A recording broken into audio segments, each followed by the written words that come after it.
Loving that. That's Jessie Ware, and I could get used to this. Good evening, it's me, Nigel May, wrapping up your weekend. Let me get a guest on for you. Recently, I had the pleasure to speak to not just one, but two fabulous cast members from one of the most iconic queer-loved musicals, films, shows ever. I am talking about the Rocky Horror Picture Show. I was speaking to them to celebrate the fact that the 50th anniversary of the film is happening right now with a spectacular tour across the UK in 13 cities across April and May. It promises to be fabulous. On stage, alongside a film screening and a live shadow cast, audience participation, all of the things you are going to meet. Barry Bostwick, who of course played Brad in his underpants. What was not to like? Hello. Nell Campbell, who plays Columbia, and Patricia Quinn, who plays Magenta. Now, I'm going to be speaking to Patricia later in the show, but when I spoke to the fabulous Nell Campbell, who plays Columbia, I was keen to ask her whether she was excited about the tour, and indeed, what can we expect on the night itself? Oh, darling, the joy is all ours. I mean, I cannot tell you how much it means. We meet the fans, pose with the fans. I judge usually the costume competition. What this show, as you know, it was originally a show which opened at the tiny, tiny theatre upstairs of the Royal Court in 1973, so that's 53 years old. And the film, we're now into, I think, our sixth generation of fans.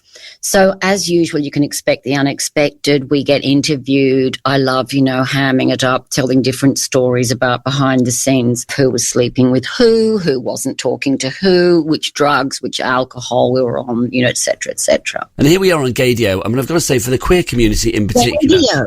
GAYDIO, yes. The UK's LGBTQ plus radio station. What a fantastic name, GAYDIO. But listen, darling, the main joy, the reason that I get the greatest kick out of everything, out of being part of Rocky Horror, is the profound effect it's had on the LGBTQ plus community. That is everything. Now, here's a detail. Homosexuality was only legalised in the UK in 1967. Our little show, so that was 6 years after the legalisation of homosexuality. Well, as the director has said to me recently, everything to do with being gay prior to that was, it's a tragedy, it's all very black and white, it's depressing, it's shameful, all those negatives associations. So Rocky Horror opens and it is a total celebration of every type of sexuality. Transsexual, bisexual, homosexual, heterosexual, cross-dressing, you name it, it's there, and it's all being deliciously delightful to be that and all open, and let's celebrate it. So that is what is so great about this show, and I do think that is also why it is so adored and is so meaningful to so many people all these years later. I mean, is it true that Columbia was written for you, Nell? Well, this is how it went. Richard had written a dozen pages of script and 4 songs, and he was rehearsing another show he was doing with the director, Jim Sharman. And Richard said to Jim, I'm writing a rock musical on Frankenstein, and I've written a few songs. Should I bring my guitar in tomorrow and play some for you? And he went, sure, great. And the first song Richard played to them was Science Fiction Double Feature. And Jim said that song alone made him want to do the show. And Richard originally only had one servant. And Jim said, you need 2 more servants because you're going to need backup vocals and harmony.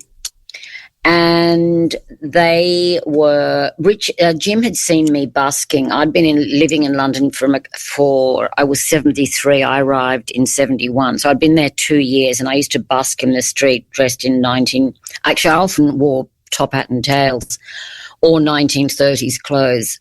He'd seen me busking, but then when he was having this conversation, he walked into a cafe in Knightsbridge. This posh guy owned it. It was called Small's Cafe, and I was the soda jerk. I was tap dancing on top of a table in my 1930s gear, and Jim said, and there's your servant. Totally fell in love with Nell when I spoke to her, and more from that conversation in just a few short minutes. But right now, let me keep those tunes coming. Here's Alex Gaudino, Crystal Waters. Let me get this on for you. Destination Calabria. Destination unknown, known, known, known, known.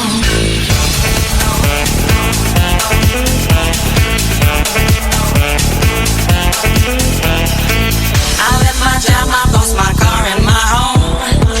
I'm leaving for a destination I still don't know. Somewhere nobody must have duties at all. And if you like this, you can follow me. So let's go. Follow me. And let's go to the place where we belong and leave our troubles at home. Come with me. We can go to the paradise of love and joy, a destination unknown.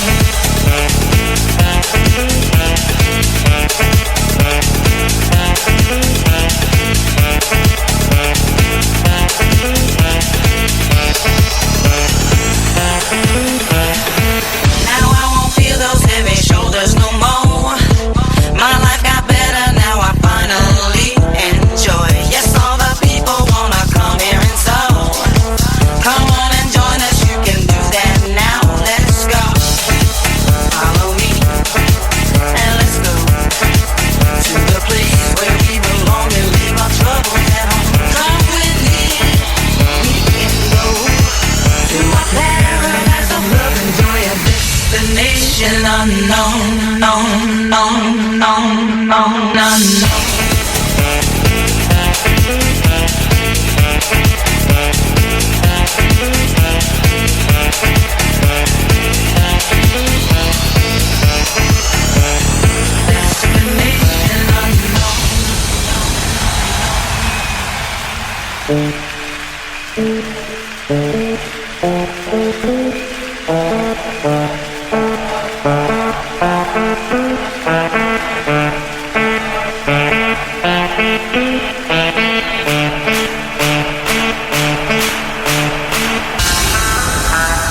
Destination unknown.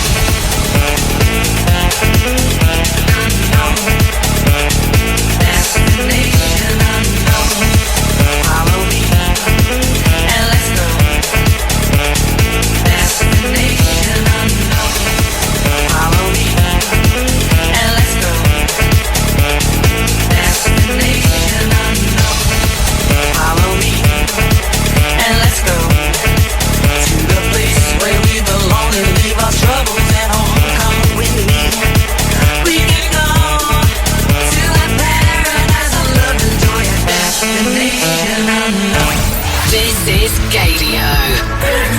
Fabulous, sing it with me. GAYDIO. I just got my heart broken, but I look way too fabulous. Yeah, I'm back in therapy, but I look way too fabulous. Taxman took my money, but I'm feeling way too fabulous. I ain't sad, I'm just feeling way too fabulous. The bigger my tits, the bigger my lashes, the curls in my hair. The bigger the hit, the harder I feel and the less that I care. The deeper it hurts, my favorite words for the thing I deserve. If you know, you know. I just got my heart broken, but I look way too fabulous. Yeah, I'm back in therapy, but I look way too fabulous. Taxman took my money, but I'm feeling way too fabulous. I ain't sad, I'm just feeling way too fabulous. Call me Liberace, tragedy in Versace. I'm like Mother Hari, keep secrets serving body. Oh, ain't it the way? It's always the fierce who fight the hardest. What a shame. Slay to be slayed. Promise you'll dance in those stilettos on my grave. They say beauty is pain, but when I feel beautiful, I barely feel the way. I just got my heart broken, but I look way too fabulous. Yeah, I'm back in therapy, but I look way too fabulous. Taxman took my money, but I'm feeling way too fabulous. I ain't sad, I'm just feeling way too fabulous. Way too fabulous. I look way too fabulous.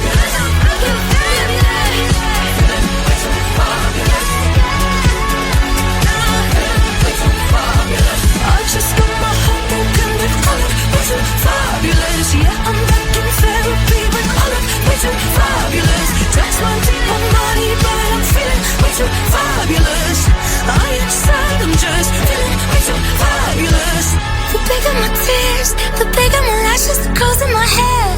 The bigger the hit, the harder I look and the less that I care. The deeper it hurts, more vivid ways what I feel I deserve. Yeah, 'cause I feel way too fabulous. The utterly fabulous Meek, there she is. Good evening, it's me, Nigel, wrapping up your weekend. Let's get back to the conversation with my utterly fabulous guest, Nell Campbell, a.k.a. Little Nell, a.k.a. Columbia from the Rocky Horror Picture Show. I had the pleasure to chat to her recently, and I've got to say, not only did she reminisce about days gone by and making the film itself, but also she got very excited when she found out all about the wonderful world of GAYDIO. Listen in. What is your favourite memory of actually making the film, Nell? Is there one, like when you take your mind back to, making the film all those years ago, is there one memory that sticks out? Well, my main memory of it, first of all, the studio we shot it in was like a 2-bit nut. It was like basically shooting in a warehouse. There was no heating. We weren't given chairs to sit in. There was no one offering us tea or coffee. It was about as low grade as anything you can imagine. The only place we could sit was sort of on bits of the set that weren't being shot. So it was freezing cold. I was in a big dressing gown because most of us are half naked in the whole film. And by the way, none of us went to the gym except the divine Peter Hinwood, the god that played Rocky, who was the only person looked anything like that in the whole of Europe at the time.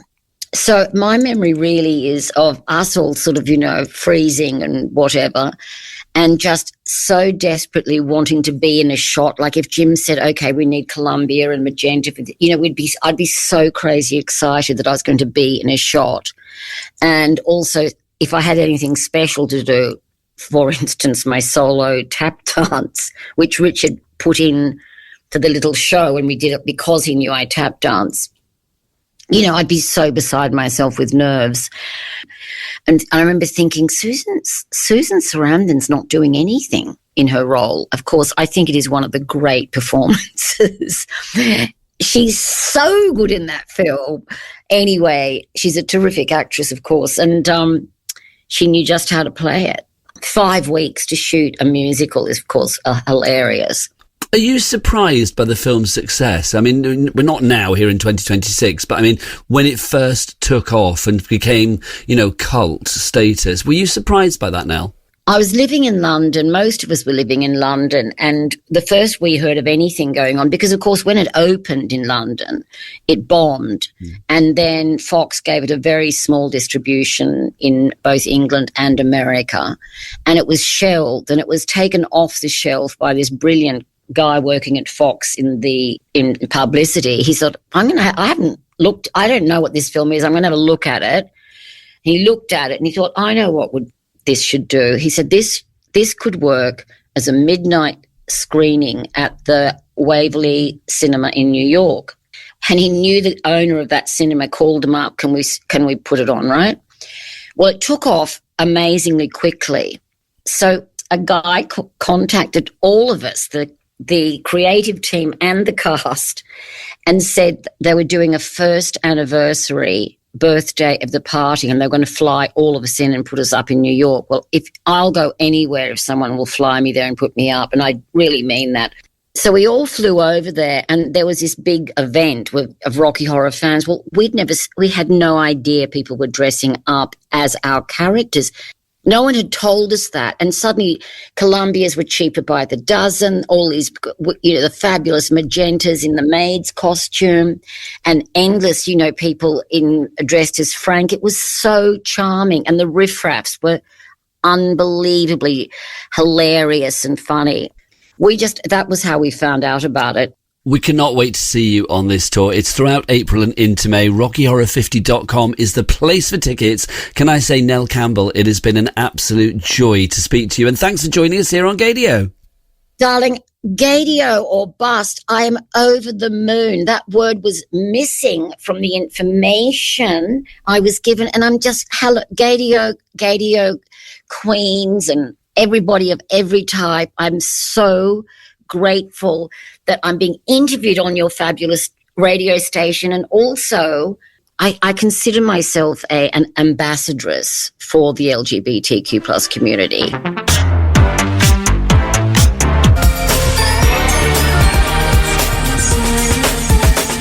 It's Arlo Parks and Two-Sided, and before that I had to serve up Mother on Mother's Day. Mother Gaga, of course, with Bad Romance. Good evening, it's me, Nigel May, wrapping up your weekend and celebrating the Rocky Horror Picture Show that has been with us for 50 years now. It's such a queer-loved movie, a musical show, it really is. And to celebrate the fact that it's been around for 50 years, the 50th Anniversary Spectacular Tour is going out across the UK in April and May, and it stars 3 of the original actors from the production itself. Nell Campbell, who plays Columba, who I spoke to earlier, Barry Bostwick, who played Brad Majors, of course, and Patricia Quinn, who played Magenta. Now, I spoke to Patricia recently as well, and I had to ask her all about being, well, part of the Rocky Horror family. How does it feel to be part of such cinematic history? There's nothing like it. Until I have just been doing tours of America. Now, I've done 1 million Comic-Cons, so I understand the fan base of Rocky Horror and everything. I thought I did. There'd be a mother dressed as me and her child dressed as me and her grandchild dressed as me. And then there'd be me, all as Magentas. So, I thought I knew everything. Then I did theaters and doing question and answers in theaters across America. I thought doing little Rocky Horror cinemas, which are small, they're quite small. I arrived in Detroit. I wind up at the biggest theater in Detroit, 2,000, 3,000 seater theater, sold out with the title above the proscenium arch saying Q&A with Patricia Quinn. And I thought, I couldn't believe it. It was sold out. And they didn't get up and clap and things. They got up and screamed. Is it true that when you came to make the film, Patricia, that Mick Jagger and David Bowie, they both wanted to play the role of Frankenfurter? Well, yes, and Mick Jagger's company wanted to get the rights of the film and everything. Jim Sharman wouldn't allow any of it, the director, and Jim Sharman would not make the film without the original cast.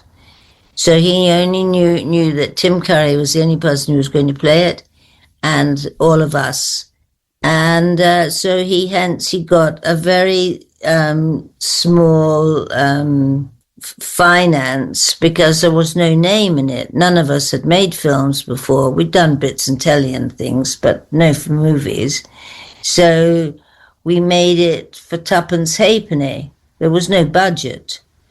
The money was crap. And we were worked stupid.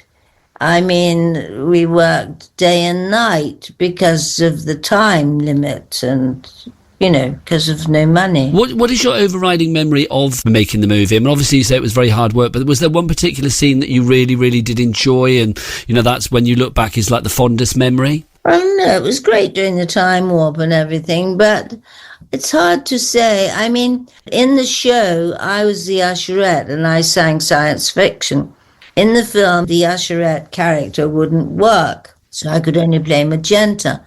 And I said, I'm not doing your film, I'm not playing Magenta, I only want to sing that song.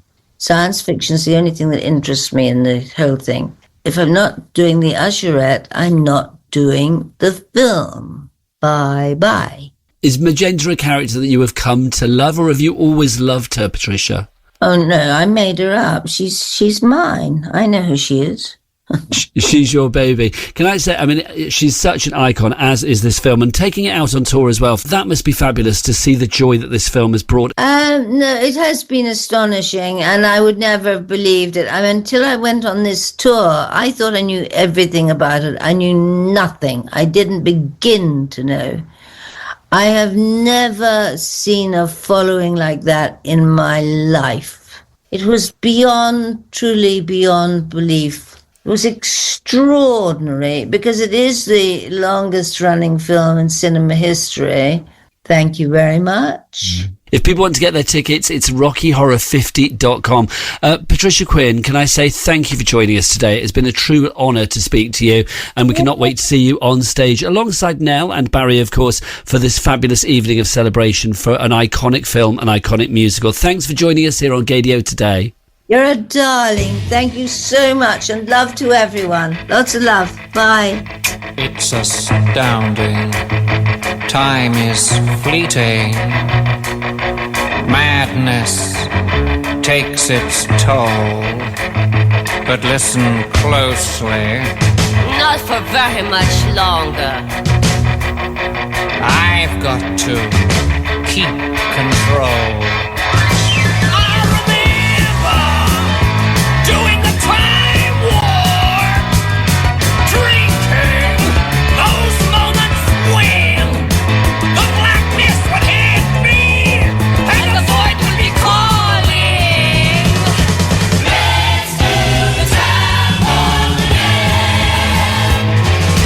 Let's do the time warp again. It's just a jump to the left. With your hands on your hips.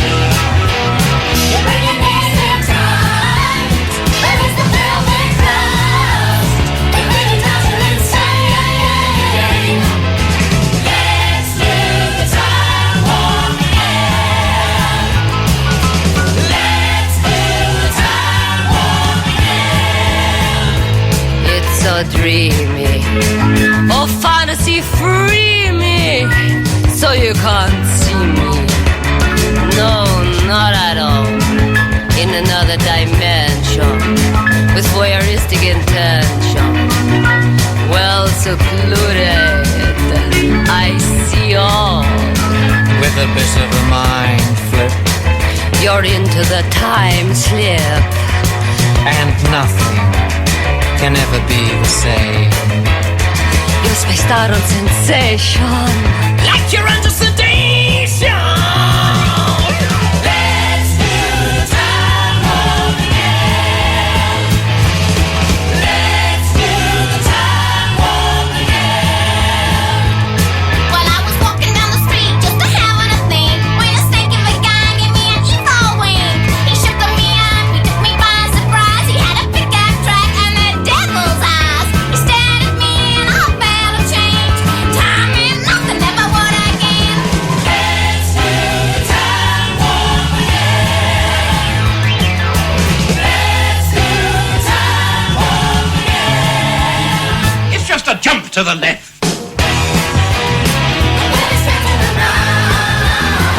With your hands on your hips.